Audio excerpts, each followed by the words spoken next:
1 लाख की एक आईफोन से जो सब कुछ किया जा सकता है वो सब एक 10-15 हज़ार की नॉर्मल एंड्रॉयड फ़ोन से भी किया जा सकता है। फिर भी लोग आईफोन खरीदने के लिए पागल हुए क्यों पड़े हैं?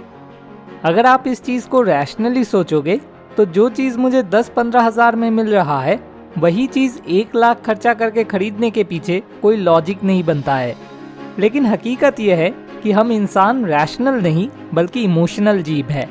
और ये कोई फिलोसॉफिकल स्टेटमेंट नहीं है, ये साइंटिफिकली प्रूवन एक फैक्ट है। हमारे ब्रेन को मेनली 2 पार्ट्स में डिवाइड किया जा सकता है। जो अंदर की तरफ होता है जिसे प्राचीन या लिम्बिक ब्रेन या फिर इमोशनल ब्रेन भी कहा जाता है, और बाहर की तरफ होता है रिसेंटली डेवलप हुआ नियोकॉर्टेक्स ब्रेन या रैशनल ब्रेन। हमारे सारे बिहेवियर्स, डिसीजन मेकिंग, ये सब कंट्रोल होता है लिम्बिक ब्रेन के द्वारा। नियोकॉर्टेक्स ब्रेन के जरिए हम सिर्फ रैशनल थिंकिंग या लॉजिकल थिंकिंग ही कर पाते हैं, लेकिन फाइनल डिसीजन के ऊपर पूरा कंट्रोल लिम्बिक ब्रेन का ही रहता है। और बिल्कुल इसी वजह से इमोशनल हो जाने पर हम कुछ ऐसे काम कर बैठते हैं जिसका कोई रैशनल या लॉजिकल एक्सप्लेनेशन हम खुद भी सही से नहीं दे पाते। और हमारे इस ह्यूमन बायोलॉजी के बारे में एप्पल, स्टारबक्स, इस तरह के कंपनीज बड़े अच्छे से जानते हैं, और वो लोग चालाकी से इस चीज़ को अपने फ़ायदे के लिए इस्तेमाल करते हैं। सोचिए, मैंने आपसे कहा भाई हमने ये 1 लाख रुपीस का एक नया प्रोडक्ट लॉन्च किया है, ये आप खरीदिए। हालांकि मार्केट में आपको ऐसा ही प्रोडक्ट 10-15 हज़ार में भी मिल जाएगा। तो आप ये सुनने के बाद सबसे पहले मुझसे जो पूछोगे वो है क्यों? क्या मुझे पागल कुत्ते ने काटा है कि जो चीज़ 10-15 हज़ार में मिलता है वही चीज़ मैं आपसे 1 लाख में खरीदूं? अब मैंने आपसे कहा आप हमारे इस प्रोडक्ट को अपने हाथ में लेके जहाँ भी जाओगे वहाँ पे आप कुछ कहने से पहले ही लोग अगर आपके हाथ में हमारे इस प्रोडक्ट को देखेंगे तो तभी आपको मन ही मन reach, cool and hi fi मानने लगेंगे। मतलब आप एग्जैक्टली जैसा अपने सपनों में खुद को दूसरों के नज़र में देखना चाहते हो वैसे ही नज़र से लोग आपको देखने लगेंगे, क्योंकि शुरू से ही हम लोगों ने सिर्फ हाई क्वालिटी प्रोडक्ट्स अपने कस्टमर्स को डिलीवर करने की वजह से अभी हमारे ब्रांड का लोगो ही innovation, uniqueness and high standard की एक निशानी बन चुकी है। और आपको भी मालूम है कि मैं आपको जो बोल रहा हूँ वो सच है, क्योंकि आप भी जब दूसरे किसी के हाथ में हमारे इस प्रोडक्ट को देखते हो तो आप भी ऐसा ही सोचते हो।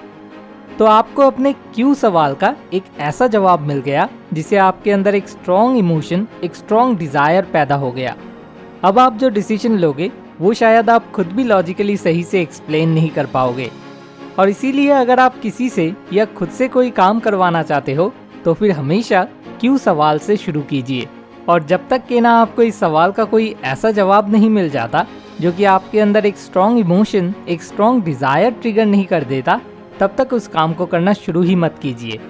सो smart idea number 1, find a strong why. School छुट्टी होने के बाद 2 बच्चे उनकी माँ के साथ घर लौट रहे थे, और उस रास्ते में एक बूढ़ा आदमी काफी मुश्किल से मेहनत करके सफाई का काम कर रहा था। तो उन 2 बच्चों में से एक बच्चे की माँ ने उस बूढ़े आदमी की तरफ इशारा करके उस बच्चे से कहा, देखो अगर तुम अच्छे से पढ़ाई नहीं करोगे तो उस बूढ़े आदमी की तरह ही तुम्हारा भी हाल होगा, इसलिए अगर तुम अपना भलाई चाहते हो तो मन लगा के पढ़ाई करो। दूसरी तरफ दूसरे बच्चे की माँ ने उसी बूढ़े आदमी की तरफ इशारा करके उस बच्चे से कहा, देखो उन बूढ़े इंसान को कितना तकलीफ उठाना पड़ रहा है, अगर तुम अच्छे से मन लगा के पढ़ाई करके एक बड़ा इंसान बन पाते हो तो तब तुम उनके जैसे लोगों को मदद करने के लिए कुछ कर पाओगे ताकि उनका तकलीफ कम हो सके। इसलिए अगर तुम उन्हें मदद करना चाहते हो तो मन लगा के पढ़ाई करो। कोई एक काम करने के पीछे 2 तरह के रीजंस हो सकते हैं। नंबर 1, मैनिपुलेटिव, मतलब डर, जेलसी, लालच एक्सेट्रा। या फिर नंबर 2, इंस्पायरिंग, मतलब मदद करने की इच्छा, कुछ अच्छे बदलाव लेकर आना, किसी प्रॉब्लम का सल्यूशन करना एक्सेट्रा। अगर आपका किसी काम को करने के पीछे क्यों सवाल का जवाब मैनिपुलेटिव टाइप का है तो फिर वो शायद शॉर्ट टर्म में इफेक्टिव हो पाएगा लेकिन लॉन्ग टर्म में नहीं। लेकिन अगर आपके क्यों सवाल का जवाब इंस्पायरिंग टाइप का है तो फिर वो लॉन्ग टर्म में भी इफेक्टिव होगा। So smart idea number 2, find an inspiring why. एक बच्चे को बचपन से ही पेंटिंग का बड़ा शौक था, इसलिए बचपन से ही वो पूरा दिन पेंटिंग करता रहता था। धीरे धीरे जब वो बड़ा हुआ तो एक पेंटर के तौर पे उसका नाम चारों तरफ फैलने लगा। और जब ये हुआ तो एक एक दिन में उसके पास 5 पेंटिंग्स बना देने का ऑफर आने लगा। हालांकि वो अगर मन लगा के दिल से पेंटिंग करे तो वो एक दिन में ज़्यादातर 2 ही पेंटिंग कर पाता था, लेकिन क्योंकि अभी उसके पास हर रोज़ 5 पेंटिंग्स बना देने का ऑफर आने लगा, इसलिए वो कैसे भी करके हर रोज़ 5 पेंटिंग्स बना के ख़त्म करने लगा। वो अपने वाई को भूल गया। सब उससे पेंटिंग बनाना चाहते थे क्योंकि वो दिल से पेंटिंग करता था, लेकिन जैसे ही वो फेमस बनने लगा तो धीरे धीरे वो अपने वाई को ही भूल गया और पैसों की लालच में लालची बन गया। वो भूल गया कि उसका प्राइमरी लव दिल से पेंटिंग करना था, वहाँ से पैसा कमाना सेकेंडरी था। इससे क्या हुआ, वो अमीर तो बन गया, लेकिन पहले पेंटिंग बना के उसे मन से जो सेटिस्फैक्शन मिलता था वो मिल पाना बंद हो गया, जिस वजह से उसका अचीवमेंट यानी कि नेम, फेम, मनी ये सब तो बढ़ने लगा, लेकिन सक्सेस यानी कि सेटिस्फैक्शन दिन ब दिन घटने लगा। मामला ये है कि शुरू में हम कोई काम क्यों कर रहे हैं और क्या कर रहे हैं, ये दोनों चीज़ें ही हमारे लिए इक्वली इम्पॉर्टेंट होता है। लेकिन धीरे धीरे जब हमें सक्सेस मिलना शुरू होता है तो हम कोई काम क्यों कर रहे हैं वो भूलने लग जाते हैं और क्या कर रहे हैं उसे कुछ ज़्यादा ही इम्पोर्टेंस देने लग जाते हैं। और जैसे ही इस वाई एंड व्हाट के बीच का बैलेंस बिगड़ जाता है, तभी सक्सेस यानी कि सेटिस्फैक्शन गायब होने लग जाता है। और इसलिए ताकि क्यों हमेशा याद रहे, इसलिए बीच बीच में खुद को क्यों याद दिलाते रहना है, जिससे कि वाई एंड व्हाट दोनों ही इक्वली इम्पॉर्टेंट बना रहे।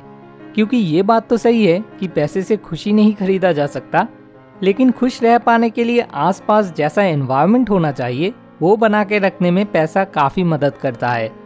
अगर पेट की भूख मिटाने तक का पैसा पॉकेट में नहीं होगा तो सेटिस्फैक्शन मिल पाना कभी पॉसिबल नहीं है।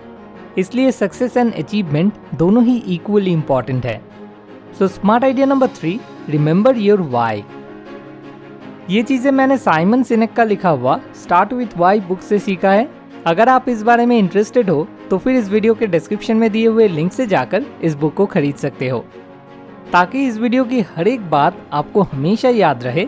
इसलिए इस वीडियो की एक इन्फोग्राफिक समरी इमेज मैंने तैयार किया है, जिसे अगर आप चाहो तो इस वीडियो के डिस्क्रिप्शन में दिए हुए लिंक से जाकर डाउनलोड कर सकते हो।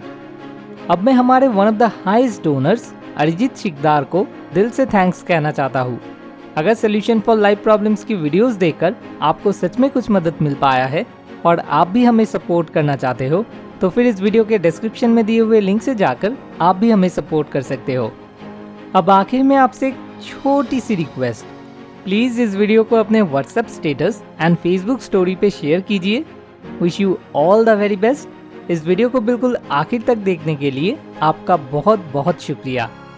मोर विजडम, मोर सोल्यूशन, better life।